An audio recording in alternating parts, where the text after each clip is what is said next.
Right, we've got a 2-piece pattern. We're going to cast it in aluminium. Put the bottom half of our golden flask, which is called a drag. Pattern goes in there.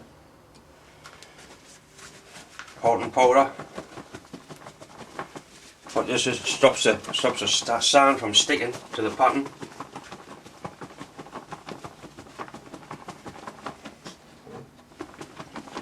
Using a nice big flask, so I've got plenty of room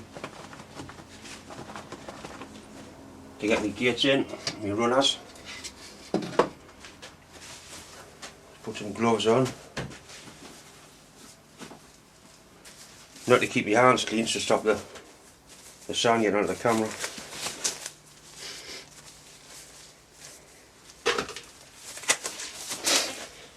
Right, the first bit of sand goes through a riddle with what they call green sand. I know it's sand coloured, but green refers to the moisture content of the sand.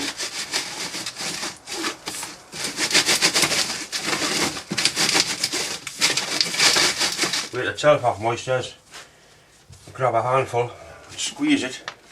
You should leave your hands fairly dry. It should break nice and clean.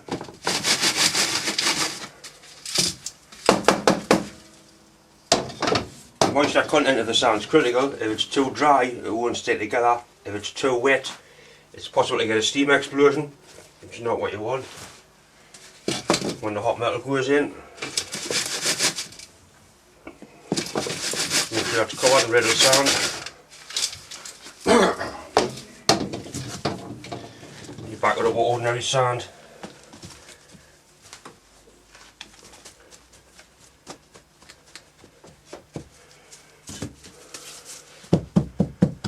Just ram down with a wooden rammer so the sand compacts and fills all the crevices in the pattern.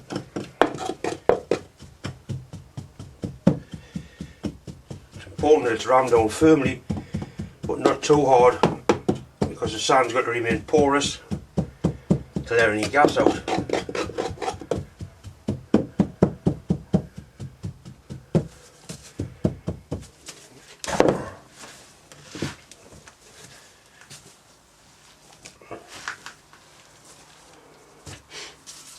Try and keep the sand rammed. You don't want to have it in separate layers, keep it all bonded together.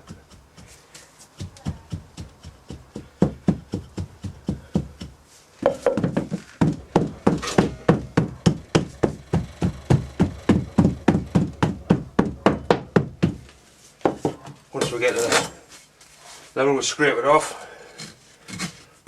Sprinkle it flat as they used to say.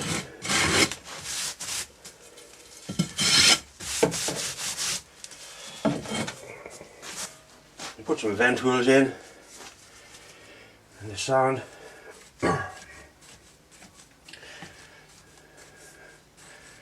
Let it breathe.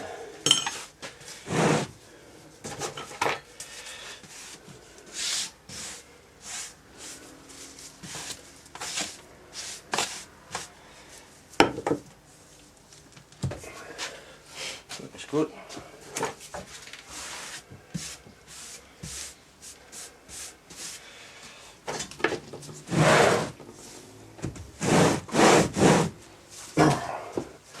Put the top off of the pattern on, that's where the locating pins come in handy.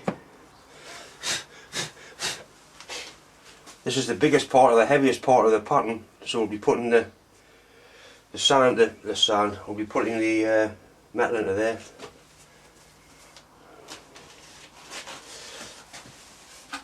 And put the top of the box on, which is called a drag. The pins are offset, so it'll only go on one way.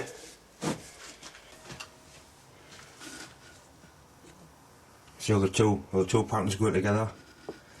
Dowels keep them lined up. Plenty of parting powder, so it doesn't stick. That's our riser for the hot metal to come up. That's what sprue where the metal goes in, riser where the hot metal comes up. Once again, the first layer of sand gets riddled, shot any bits of metal from previous casting operations. There'll be plenty of it in here. Sharp bits of bronze and aluminium.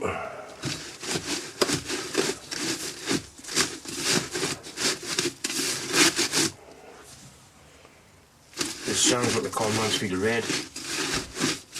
Red sand comes from Mansfield. It's got a fair amount of clear naturally. It's been found to be excellent stuff for casting.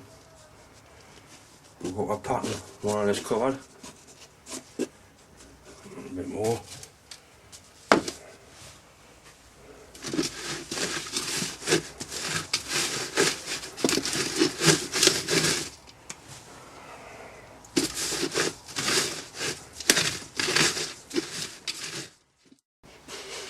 Right, we've rammed the top half of the box in.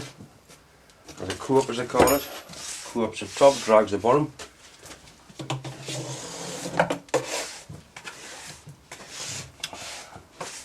We've got our sprue in, that's where the metal's going to be poured in. We've got a riser, that's where the metal will rise up once the mold's full. And that forms a hot reservoir which pulls back into the mold cavity as it cools and shrinks. Clear some of the excess sand off.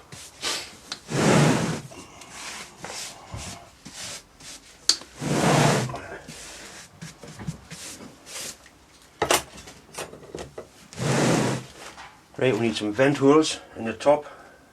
Make sure you don't hit the pattern. Helps keeps the sand porous.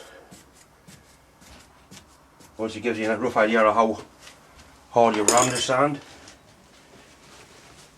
Take the sprue out first. Then we'll riser.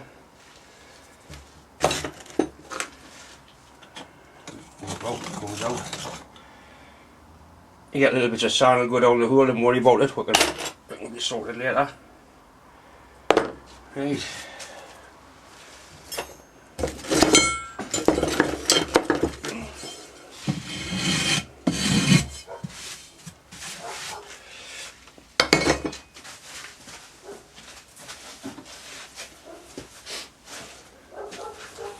It just firms the sand up on top of the hole, stops any loose bits falling down.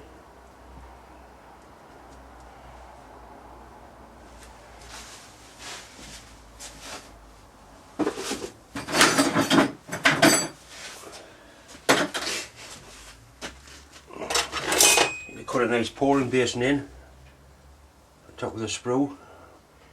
It's easy to hit.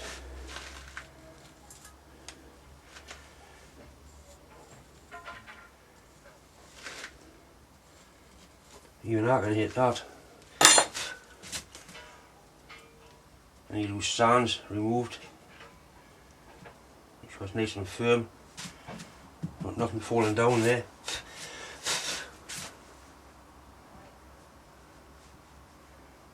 Looks good. So metal goes in there, up there. Right. Take it apart.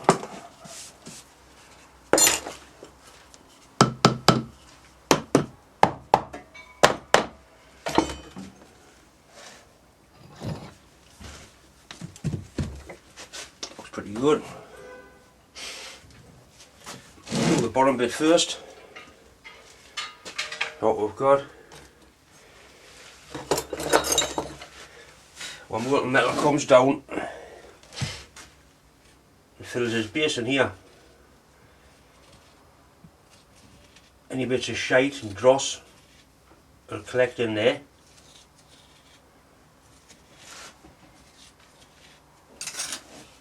Nice little basin.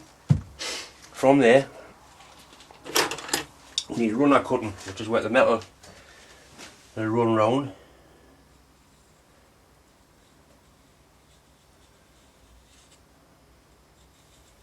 Like that.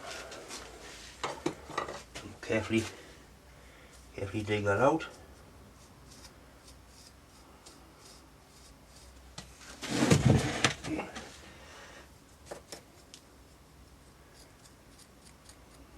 The top of my head's getting a bit thin. not to worry.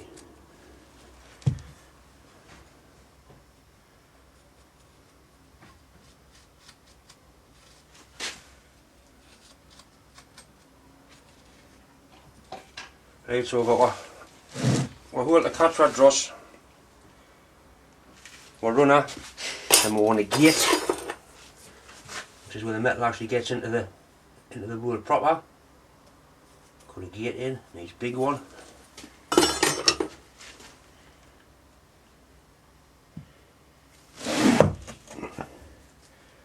Pretty good.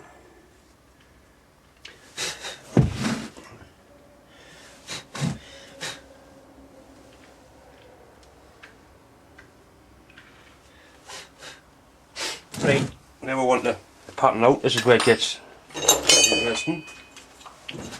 What you do, you tap it about a bit, or wrap it as they call it. It starts to move, slackens it up a little bit. Starting to move there. Wrap it all 4 ways.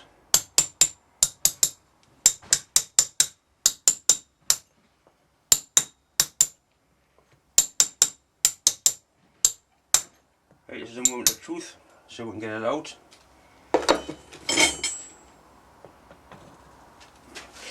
Gently lift it as straight as you can. A bit more dad about, I think. Ah, John, you're a messy bastard.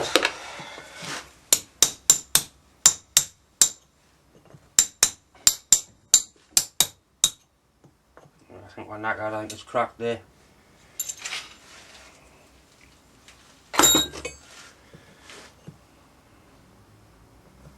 Right, try and get it out again. It's not too bad, come out. Right. Any loose bits, get shot of them as they'll fall in.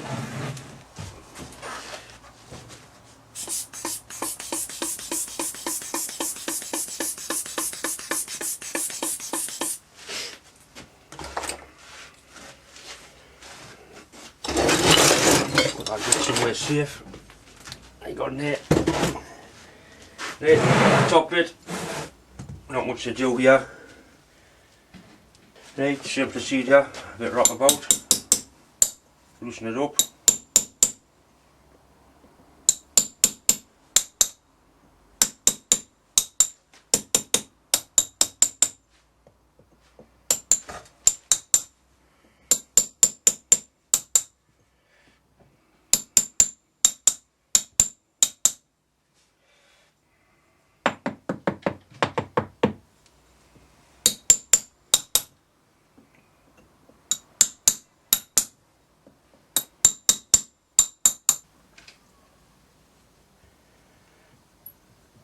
Here we go, and lift this out without trying to disturb anything.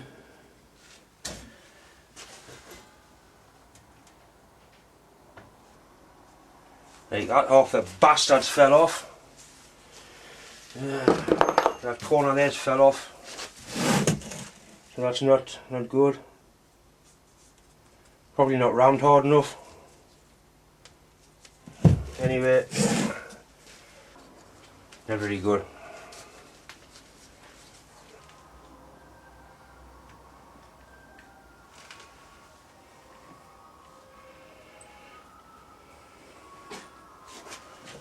Try and gently lift it straight out.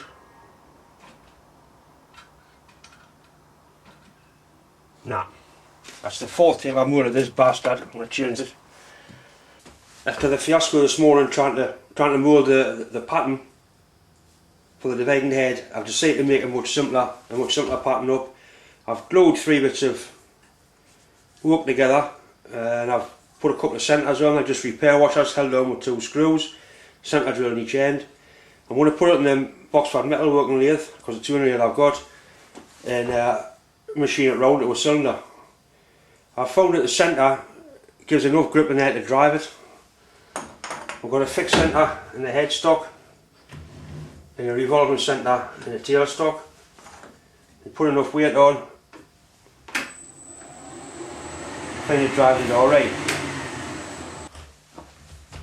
tool I use for wood is just a round nose roughing tool, high speed steel, set on centre height.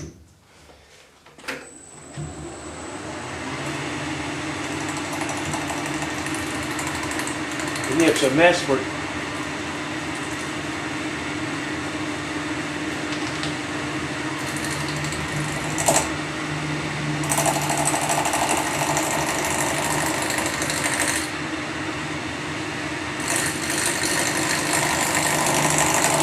you take big cuts with wood. Oh, you bastard.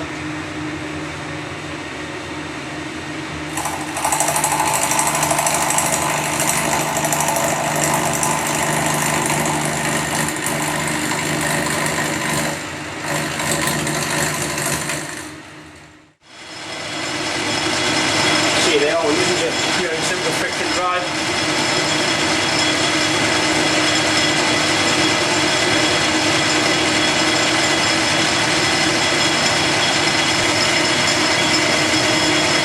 I've machined one the year before. It's messy, just took a bit of time to clean it up, that's all.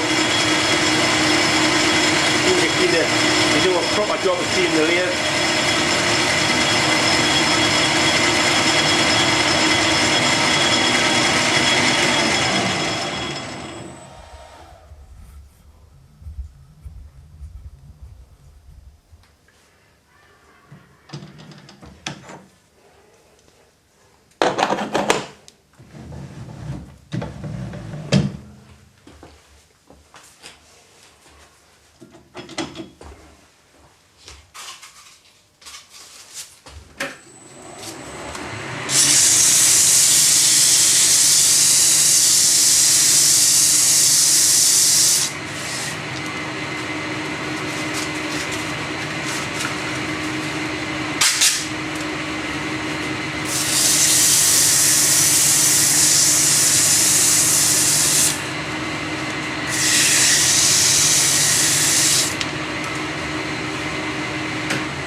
That's nice.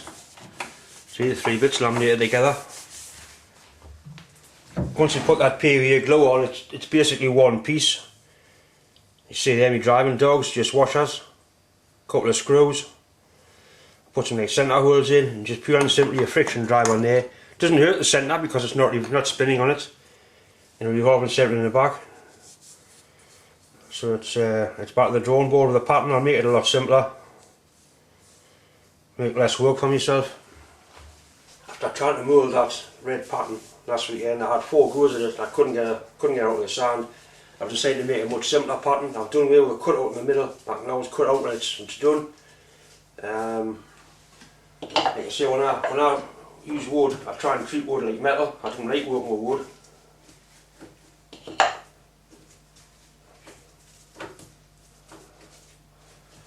There's a boss needs to go on here for the clamping screw.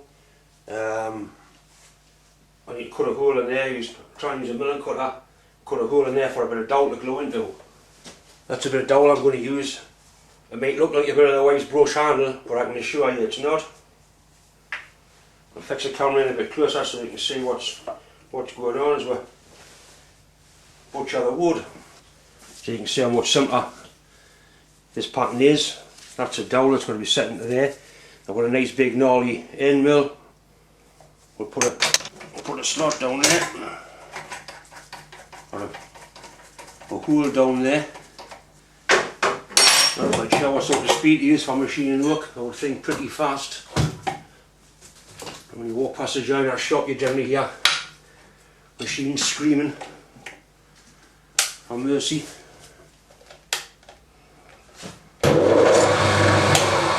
Hey!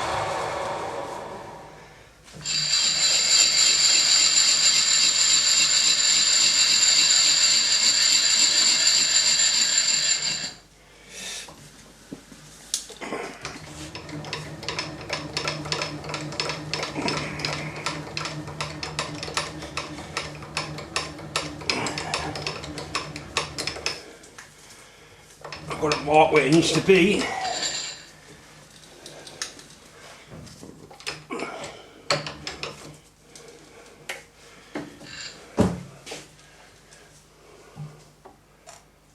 It needs to be there.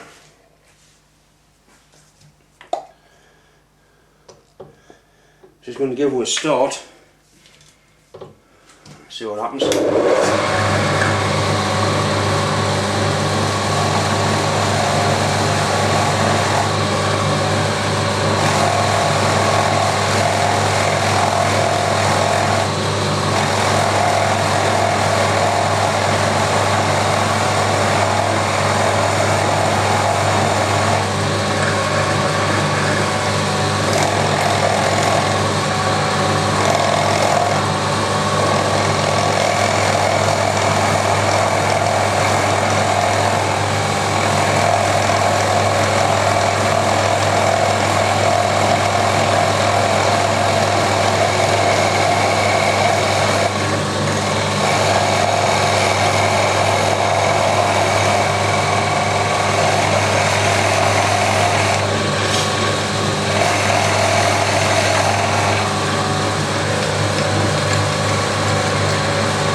That was quite painless. Right, I've managed to glue the bit dowel in. I glued it in with car body filler. Dries very fast, especially this weather. Just a case of sanding, blend it all to shape now. And same as the other one, I'll cut it down in the middle, cut it down there in the band, so that'll be the parting line. I've already drilled it and put the reamer through for the two dowels to locate it back together when we split the pattern. I think the other pattern, I was just being too greedy, trying to get too much detail out of it. This one will work, much simpler pattern.